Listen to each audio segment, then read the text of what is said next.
Indra Ashadi 2433, UU perampasan aset koruptor kapan disahkannya Pak? Itu yang paling penting untuk kemajuan negara. Kena kan yang lain ya. Oke, kita baca berikutnya ada dari @Rian Krisan, kenapa harus bikin kementerian baru bukannya nambah anggaran belanja negara untuk gaji pejabat, staf, fasilitas, dan birokrasi baru? Nanti silakan dijawab ya rekan-rekan managing editor dari CNBC Indonesia. Kemudian ada pertanyaan berikutnya dari AJ Soa, kenapa harus jadi kementerian baru? Kalau baru disahkan udah masuk ke RAPBN 2026 belum? Jadi mirip-mirip ya pertanyaannya, kenapa harus dibentuk kementerian baru? Gitu. Tadi kan sudah disampaikan juga sebetulnya dari DPR, tapi mungkin tanggapannya sendiri dari rekan-rekan managing editor ini sendiri seperti apa? Begitu urgensinya, kenapa memang harus dibentuk kementerian baru? Begitu. Bagaimana dari siapa dulu? Silahkan. Ya, Mas Endra. Jadi terkait dengan pembentukan kementerian baru ini memang latar belakang ketika Pak Prabowo menyusun kabinet kan. Ada namanya badan, tiba-tiba muncul Badan Pengelola Haji dan Umroh. Nah dalam perjalanannya memang ternyata akhirnya ketika nanti berhubungan dengan Arab, ternyata di Arab itu ada Kementerian Haji, kok hubungannya sama badan, jadi nggak setara lah, makanya ada upaya untuk peningkatan. Cuma saya pikir bukan masalah itu aja, yang paling penting adalah bagaimana tadi saya bilang masalah kualitas layanan. Kita harus akui tahun ini saja survei kepuasan jamaah haji itu memang menurun gitu loh. Kita tahu kan ada kasus kematian itu cukup tinggi ya, ada 400 orang meninggal dunia kan, bahkan juga yang kasus-kasus yang mungkin masih ada kasus-kasus misalnya di pelayanan yang belum maksimal.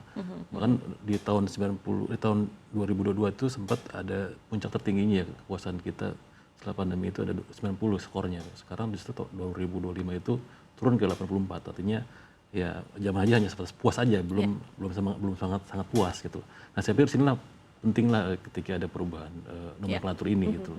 Nah memang terkait dengan tadi, misalnya ketika ada perubahan dari kepala badan menjadi menteri pasti akan menambah daftar anggota kabinet. Kita tahu sekarang anggota kabinet kita ada sekitar 48 menteri, kita ditambah satu lagi jadi 49, hampir 50 kan gitu.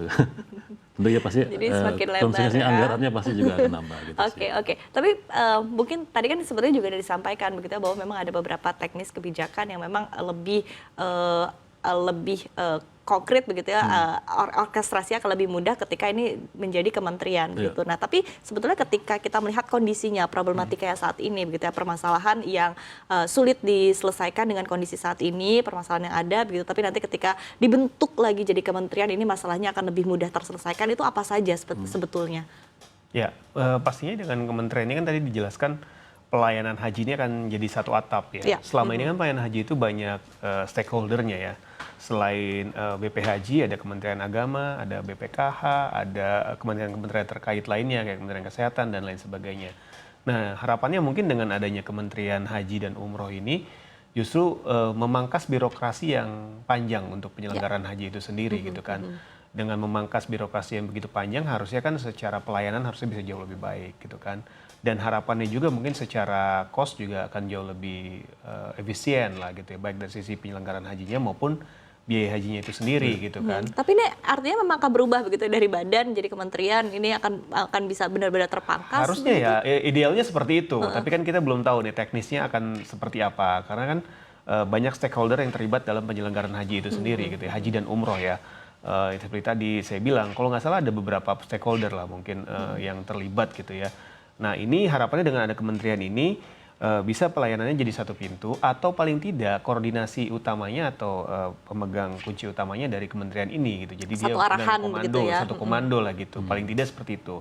Kalau sebelumnya kan mereka itu punya status yang sama gitu, equal gitu ya, antara kementerian satu dengan badan yang lain ya masing-masing punya kewenangan gitu ya. Nah harapannya dengan ada satu komando ini menjadi lebih mudah lah gitu hubungan ke Arab Saudinya maupun dari pengurusan penyelenggaraan haji itu sendiri. Karena kan haji itu kan nggak hanya sebatas memberangkatkan orang ke Arab Saudi, tapi bagaimana memberikan fasilitas layanan kesehatan di sana, makanannya, transportasinya, tempat tinggal, tenda dan sebagainya itu kan yang ngurusin tuh beda-beda tuh badannya atau kementerian terkaitnya gitu. Nah, gitu. Jadi harapan dengan ada kementerian haji ya bisa lebih singkat lah birokrasinya gitu. Baik.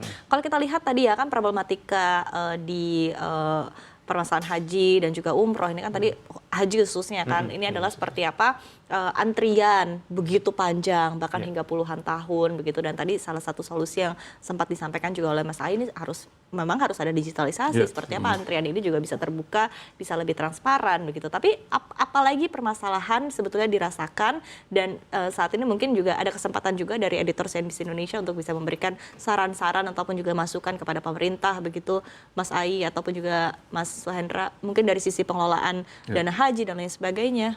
Ya mungkin terkait dengan pengawasan ya. Mungkin kita juga bahas juga soal bagaimana umroh itu kan setahun hampir ada 2 juta orang kan. Nah, nanti ketika dia fokus mengawasi para biro-biro umroh ini, mudah-mudahan dengan harapannya para biro-biro umroh ini bisa lebih diawasi lagi. Jangan bisa menghindarilah kasus-kasus penyelenggara umroh yang memang ternyata nakal gitu lah. Ini bisa lebih diawasi lagi. Jadi si jamaah pun bisa terlindungi. Yang kedua juga saya ngasih pandangan bahwa saya pikir BPKH itu harus tetap terpisah, jangan digabungkan dengan nanti Kementerian Haji atau Umroh, karena dia biarkanlah sebagai badan penyelenggara pengelola keuangannya, jangan sampai dicampur dengan satu payung dengan Kementerian Agama. Nanti justru malah nggak ada keseimbangan gitu loh antara yang ngumpulin uang sama yang pakai uang, nanti justru nggak saling kontrol aja gitu, saya pikir sih. Oke, dari Mas Ai, karena poin ini juga masuk begitu ya dalam poin yang dicantumkan dalam undang-undang begitu ya, berkaitan dengan pola pengelolaan keuangan Badan Layanan Umum begitu untuk dana haji. Nah, ini seperti apa? Iya, di awal kan sebelum menjadi Kementerian Haji ini memang pemerintah dengan sengaja memisahkan antara penyelenggara dengan yang memegang anggaran gitu ya, atau uang lah gitu ya. Tujuannya adalah supaya ada check and balances gitu, supaya tidak ada abuse of power atau conflict of interest gitu. Karena kalau satu pintu semua di satu lembaga itu cenderung bisa mengarah ke korup gitu ya. Karena memang mereka punya power yang begitu besar. Apalagi haji ini kan dari seperti Mas Suhendra gitu ya, hajatan besar gitu, haji dan umroh ya. Umroh bisa sampai 2 juta orang per tahun gitu kan, dan itu anggarannya luar biasa sekali gitu. Dengan ada Kementerian Haji, ya benar sih, tadi setuju juga kalau misalkan masih dipisah, terutama untuk bagian pengelolaan keuangan itu akan jauh lebih baik, supaya mereka juga bisa lebih fokus untuk pengembangan dananya juga. Karena selama ini kan yang juga jadi satu isu adalah terkait biaya haji ya. Ketika biaya haji naiknya terlalu besar, pasti kan masyarakat teriak gitu ya. Gimana caranya BPKH ini bisa fokus untuk menempatkan dana haji ini ke instrumen-instrumen keuangan atau investasi yang baik gitu returnnya. Karena itu juga kaitannya dengan biaya haji, karena kan mereka harus mensubsidi biaya haji juga gitu kan. Kalau returnnya atau imbal hasilnya kurang baik, otomatis kan jemaah ini nomboknya menjadi lebih besar gitu kan. Nah ini yang harus dipikirkan juga. Jadi selain penyelenggaraannya, bagaimana pengelolaannya dananya juga gitu ya, dana haji ini. Dan itu jadi satu concern utama juga saya rasa. Oke. Nah, selain masalah pengelolaan, masalah antrian tadi kan, selain transparansi antrian, tapi juga kan permasalahan antrian ini kaitannya dengan kuota. Dan kita juga ketahui bahwa pemerintah memang terus aktif ya, seperti apa bisa melobi pemerintah Arab Saudi agar kuota terus diperbanyak, begitu. Nah, tapi apa sih sebetulnya poin-poin lain yang kita bisa kaitkan dengan kuota ini, karena memang demand-nya luar biasa sekali kan untuk ibadah haji dan juga umroh. Poin apa lagi begitu sebetulnya kita bisa lakukan agar poin-poin negosiasi begitu ke depannya yang bisa Indonesia tawarkan untuk peningkatan kuota haji? Ya memang kita setiap tahun itu juga pemerintah selalu melakukan negosiasi ya agar ada penambahan kuota memang, tapi ujung-ujung lagi tergantung gimana Saudi yang menentukan. Ya harapannya mungkin kalau kita sering nego-nego, mungkin ya nanti harapannya ditambahlah kuota itu, karena kita tahu bahwa antrian haji kita tuh luar biasa kan. Mungkin ada yang sampai 47 tahun atau hampir setengah abad, bayangin. Karena ini kaitannya juga sama kesehatan begitu, kita daftar haji kapan, baru bisa berangkatnya kapan, masalah-masalah lain juga muncul. Data gitu. BPS itu menunjukkan usia 51 sampai 65 tahun itu hampir 55% dari jamaah haji kita, bayangin. Pasti kondisi fisiknya udah nggak maksimal lagi. Nah itu saya pikir nanti ya mungkin Arab Saudi bisa lebih bijak lah untuk kuota itu, dan itu tergantung kita konsisten terus bernegosiasi dengan pemerintah Arab Saudi gitu. Oke, atau mungkin ada juga yang bisa dilakukan oleh pemerintah selain tadi negosiasi begitu, apakah ada secercah begitu ya harapan atau ide-ide kreatif begitu untuk bisa membuat tadi permasalahan kuota haji dan antrian ini bisa lebih singkat lagi, karena tadi balik lagi kalau misalnya antriannya begitu panjang kan ini masalah tadi selain kesehatan tapi juga inflasi, artinya juga biaya juga kan akan semakin besar begitu dari yang direncanakan di awal. Nah ini bagaimana Mas Ai mungkin? Ya mungkin dengan adanya kementerian ini bisa dibangun kerjasama bilateral yang lebih intens lagi gitu ya antara Indonesia dengan Arab Saudi gitu. Jadi harapannya nggak hanya sebatas setiap tahun itu minta tambah kuota aja gitu, tapi bagaimana bisa dibikin kayak kerjasama jangka panjang, bahwasannya Indonesia itu butuh kuota yang besar gitu kan, dengan bargain yang mungkin juga menarik untuk Arab Saudi, dari misalkan investasi di Indonesia atau apapun itulah yang tentunya dibutuhkan juga oleh mereka gitu kan. Dan harapannya juga karena kita sebagai Muslim terbesar di dunia ya, itu menjadi concern juga atau menjadi pertimbangan juga ya dari Arab Saudi, karena kita juga mungkin penyumbang devisa terbesar kali ya ke Arab Saudi ya, dengan jemaah haji dan umroh kita gitu, belum lagi dengan orang-orang kita yang bekerja di sana gitu ya. Itu mungkin bisa didorong oleh pemerintah, dalam hal ini Kementerian Haji sebagai bargain power untuk membuat kuota kita menjadi lebih besar gitu ya.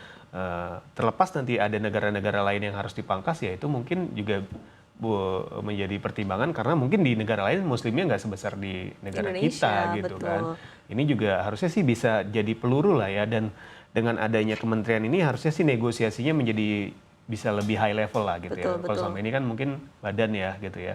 Dengan kementerian harusnya menjadi lebih kuat lah powernya gitu. Apalagi dengan bonus demografi Indonesia ya, di mana akan haji ini juga pasti akan begitu luar biasa begitu ya. Karena benar tadi kata Syarifah, kaitannya pasti nanti ke masalah biaya. Dengan makin lama biayanya makin besar. Masalah kesehatan, makin tua kan usia ini kesehatan juga makin menurun gitu ya.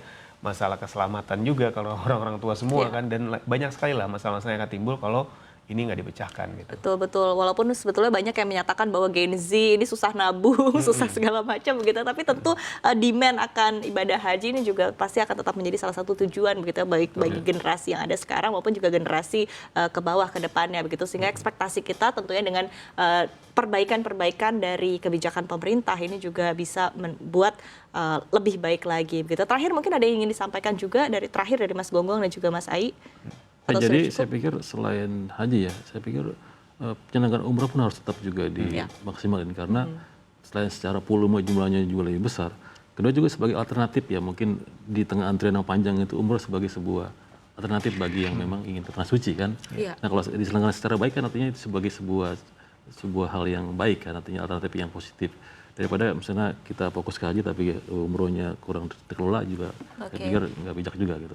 Apa ada yang perlu kita pantau bersama begitu ya dari pembentukan kementerian yang baru ini, sehingga tidak ada yang miss begitu, kita bisa pantau sama-sama dari masyarakat begitu untuk pembentukan kementerian ini agar kedepannya juga tugas dan juga fungsinya ini akan berjalan dengan baik? Ya mungkin ada kebijakan yang sifat teknis, misalnya gini soal antrian kuota haji itu kan, ada kan isu sempat bagaimana satu orang yang sampai harus pergi haji sampai berkali-kali kan.